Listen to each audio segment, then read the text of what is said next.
Welcome to Rachel's Reading Room, where we focus on individuality, neurodiversity, and socio-emotional development. Hope you enjoy. Bear's House of Books, written by Poppy Bishop, illustrated by Alison Edgson. Once there lived 4 friends who loved stories. Every night at bedtime, they read the same battered storybook. The cover was scuffed and the pages were sticky, but they didn't mind one bit. It had been there since they were all very little. "Wouldn't it be nice," said Mouse one day at breakfast, "to read a new book?" "A new book?" cried Fox. "But where would we get one?" "Maybe you dig them up like potatoes," said Hedgehog hopefully. "I know," cried Rabbit. "They fall from the sky like shooting stars." "Let's go on a book hunt to find out," said Mouse. So they packed jam sandwiches and set off through the woods. The friends searched the woods high and low. "This is silly," grumbled Fox after a while. "You can't just find books." "Then what's that?" said Hedgehog, pointing at something red under a bush. It had thick pages, a big black title, and smelt exactly like a book, cheered Mouse. "It's a book!" And what a fantastic story it was, with a fire-breathing dragon for Rabbit and a good happy ending for Hedgehog. "That was magical," Hedgehog sighed. "It's my new favorite story," declared Fox. But Mouse had spotted something written inside. "Goodness," said Hedgehog. "We had better return the book at once." "Can we keep it a little longer?" asked Rabbit, but the friends knew deep down that they couldn't. It was a long, hot trudge to Bear's house.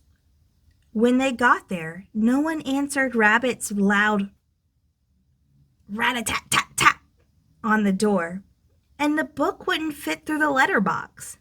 "Now what will we do?" huffed Fox. "Look, an open window," squeaked Mouse.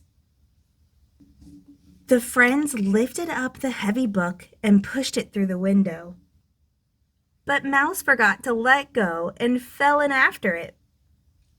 "Ouch!" cried Mouse, landing on a huge pile of books. They were everywhere. Thin books, chunky books, funny books, sad books. Whole new worlds to hold in her hands. "Look!" Mouse beamed as she let her friends in. "Wow!" gasped Rabbit. "So many adventures and happy endings!" hurrahed Hedgehog. "Let's get reading at once," said Fox. Many wonderful stories later, the friends heard a thump. "What's that?" gasped Fox.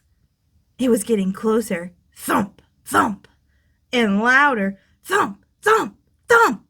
"Someone's coming," hissed Rabbit. "Oh dear, we've been very naughty," cried Hedgehog.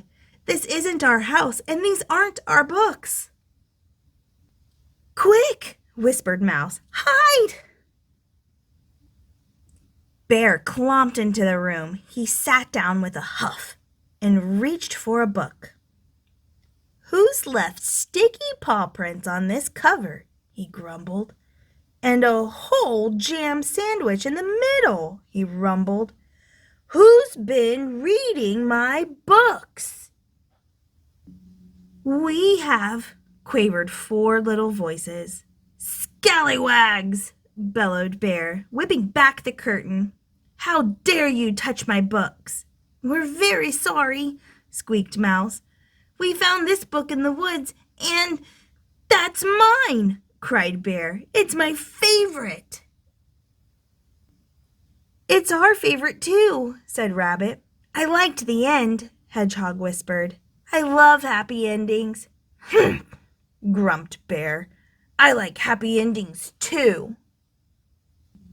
The four friends trooped towards the door. "We really are sorry," called Mouse. "We only have one book at home, you see." "Wait," frowned Bear. "Only one book?" He thought for a moment, and then picked up a storybook from the shelves. "If you wash your sticky paws, you can stay and read with me." So Bear and the friends piled into an armchair and read the story together. They had so much fun. They read another and another until it was time to go home. "Can we come again?" asked Rabbit. "Humph," said Bear. Then he smiled. "I'd like that very much." So the next day, the friends all came back. They even read Bear their own battered storybook. And that gave Bear a very good idea, because books are wonderful to read alone, but even better when shared. Thanks for watching.